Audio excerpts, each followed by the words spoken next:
समोर एक गोष्ट बोलायची आहे तेवढं बोलून मी माझं या ठिकाणी भाषण संपवणार.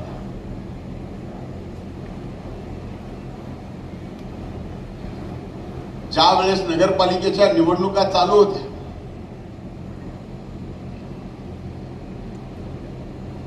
महाराष्ट्रभर नगरपालिकेच्या निवडणुकीचं वातावरण होतं.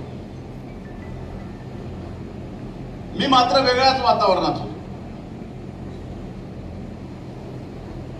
सर्व दूर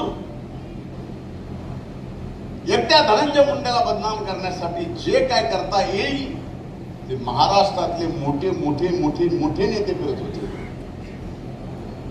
मग शेवटी मला वाटलं की आपल्यात काहीतरी नक्कीच असेल, त्याच्याशिवाय हे संपवायला आपल्याला निघाले. त्यांना असं वाटत असावं की हे बाबा आपल्याला पुरून उरत.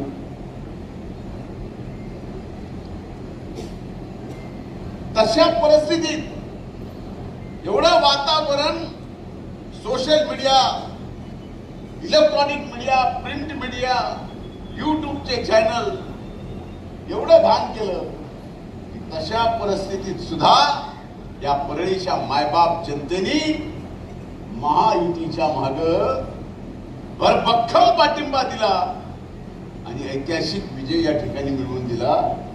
नगराध्यक्ष पदाचे आपले विजयी उमेदवार ज्यांनी आपल्या नावाने बाजीराव भैयाला पद्मश्री दिलेली,